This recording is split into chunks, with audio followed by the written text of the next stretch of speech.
오늘도 주님이 공급하여 주시는 풍성한 생명의 양식과 넘치는 은혜와 생명을 주는 보혈의 회복과 참된 평강이 충만하여 지기를 주 예수 그리스도의 이름으로 축복합니다.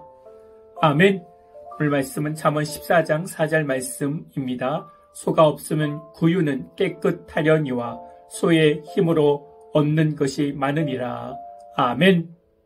살다 보면 갈등을 회피하고 살아갑니다. 피곤해서 피하게 됩니다. 무서워서 피하냐, 똥이 나서 피하지 합니다. 그러면서 뒤에서 계속 그 사람을 욕을 합니다. 사소한 것은 넘어가도 되지만은 말씀에 위반되는 것이라면 싸워야 합니다. 하나님과의 갈등이 있을 때 그리스도인은 어떻게 해야 합니까? 요나처럼 끝까지 자기 주장을 밀고 나가야 합니까? 아니면 원수의 나라 느느웨라도 회개하고 돌아오는 것을 받아들여야 합니까?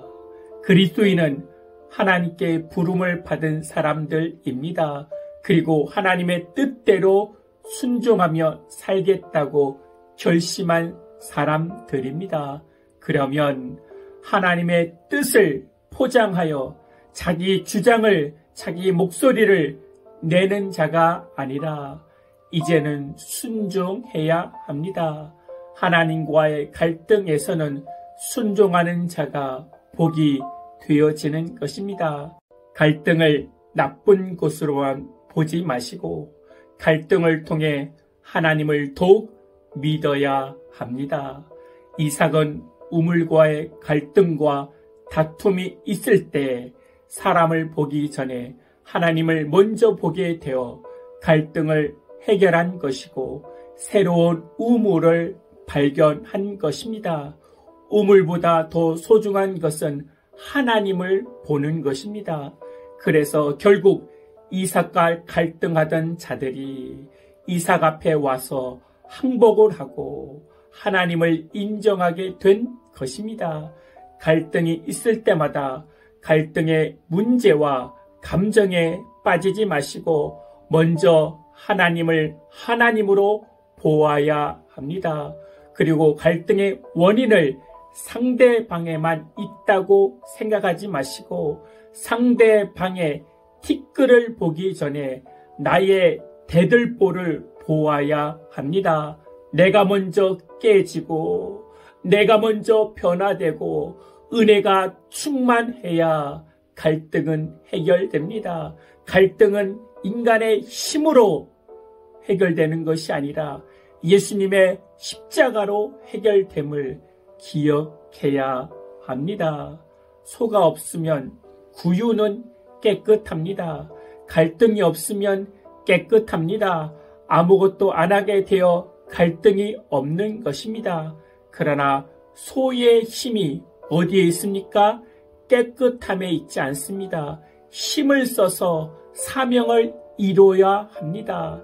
일하지 않으면 옷도 깨끗합니다. 제일 좋은 것이 많이 일을 하여 닳아서 없어지는 것입니다. 어떤 사람이 최신형 컴퓨터를 거금을 주고 사게 되었습니다. 그러나 너무 아까워서 쓰지 않는 것입니다.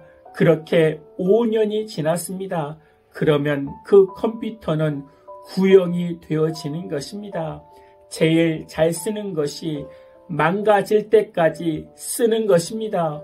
어떤 물건이든지 아끼지 말고 써서 없어지도록 써야 합니다. 우리는 아끼려고 피하려고만 하는 그리스도인이 아닙니다. 그리스도인은 사명을 이루는 자들입니다.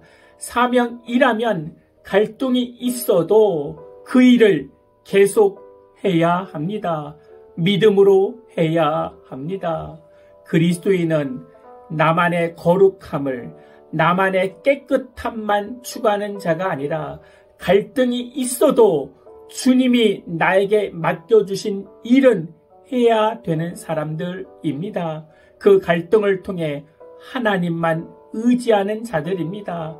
남의 티끌을 보기 전에 나의 대들보를 보아 내가 먼저 하나님 앞에 은혜 받고 나가면 하나님이 그 갈등을 복으로 변화시켜 주십니다. 믿으십니까? 아멘. 하나님, 갈등을 피하는 자가 아니라 갈등이라도 하나님의 사명이라면 그 일을 완수할 수 있도록 은혜 내려 주시옵소서.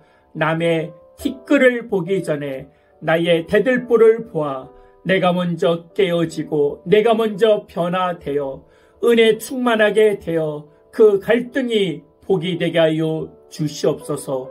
주 예수 그리스도의 이름으로 기도하옵나이다. 아멘. 이제는 우리 주 예수 그리스도의 은혜와 만국하신 하나님의 사랑과 성령님의 내주교통 충만케 하심이 이제부터 영원토록 함께할지어다. 아멘.